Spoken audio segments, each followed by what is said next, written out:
he is the head of China. Smart, it makes him ruthless, it makes him like the great leader of any country. And he's dominating China to the extent possible to try to hold it together. Well, China has historically been dictatorships, Mao Zedong. China has frequently been regionalized so that it doesn't have a center. China is a complex country. There's no one model that always holds. Given the economic crisis, given the sociological realities of China, the danger for China is that regional powers will take over. That is, the party in Shanghai will not want to give money to the interior, will pull away. These sorts of things are the real danger. Xi's primary goal is to manage the change in the way in which the Chinese economy works. China, for 30 years, was a low-wage, high-growth economy. Like Japan before it, this ended, helped by the 2008 crisis. By ending, it means it changed the life of individual Chinese. Their expectation that they would go to Shanghai or Guangdong and get a job as a waiter and go home, that's gone. It's not completely gone, but it's pretty much gone. Xi has set himself as the goal, saying in spite of these centrifugal forces pulling China apart, he's going to hold it together. And the dictatorship he's imposed and the purges and everything that he's done are built to try to hold China together in spite of the change. Well, if the government is going to have the resources to do what it has to do, it can't leave all the wealth in the hands of private hands. And it's going to have to be sure that what wealth is in private hands is properly managed. So yes, it is an anti-corruption drive, but it's also a drive designed to make sure that there is no one inside the party, no matter how senior, especially how senior, who could be a threat to Xi and this centralization drive. So you both have corrupt people being arrested and corrupt people who are thinking bad thoughts about Xi. And you're also using these things to intimidate other people by letting them know that everybody is vulnerable, including you. What he's trying to do here is hold the country together by the only means he has, the threat of arrest, and showing that no matter how senior you are, the head of security services, if he thinks you need to be arrested, you will be. When we in the West see social media posts from dissidents or protesters in China, some of them fairly high profile, some of them members of the elite, even of the party, are they being allowed to do this because the system is opening up a bit, or are they really putting themselves at risk? They're putting themselves at enormous risk, and there's fewer and fewer such people taking that risk. The China that was there 5 years ago that was opening up, that discussion is done. China is not opening up. They're closing down. The question at hand is, if China closes down, will that be enough to hold China together, or will it drift apart? So we used to have the debate, will it liberalize, won't it liberalize? That's answered. Now the question is, will it break apart into regions, as was the case in the middle of the 19th century till 1947, or is it going to stay together as a unitary state? That's the question. Well, on land, remember, the People's Liberation Army is more of an internal security group unit than it is a military that's going to war. Hard for China to go to war. To the north of Siberia, to the south of the Himalayas and the jungles, and to the west is endless grasslands. How do you go to war?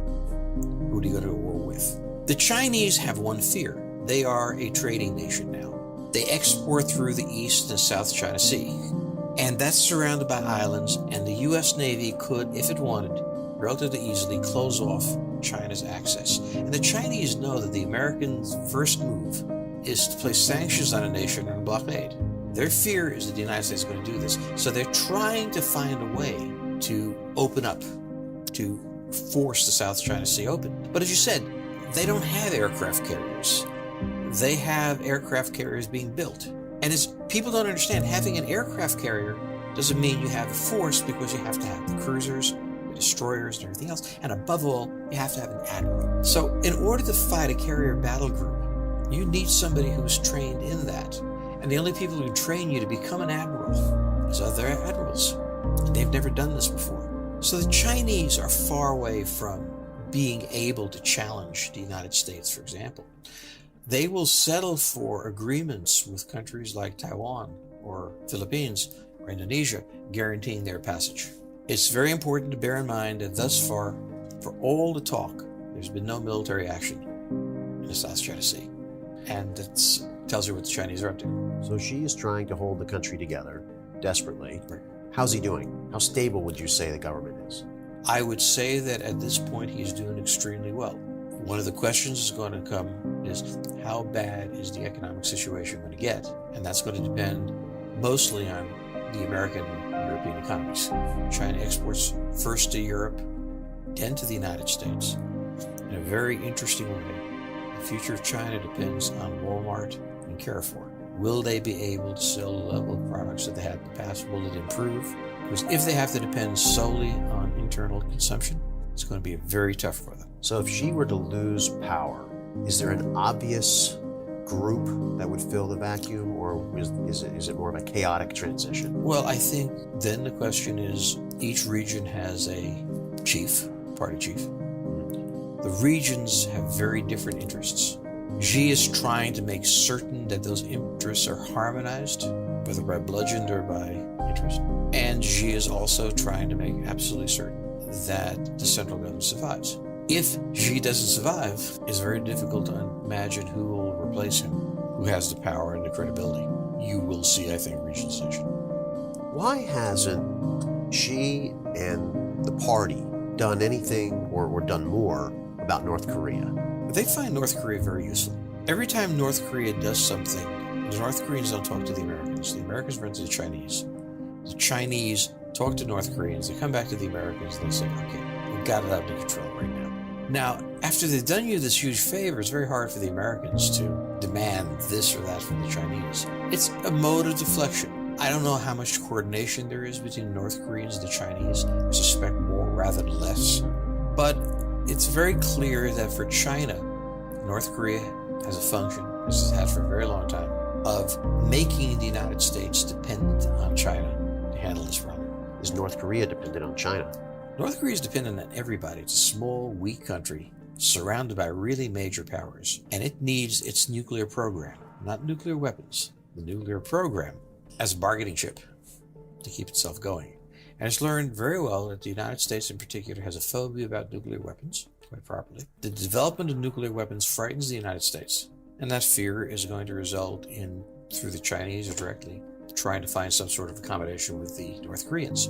Therefore, the North Koreans become more and more bellicose, more and more incoherent in the things they say, and they know that, from long experience, that this is a good way to manage the Americans.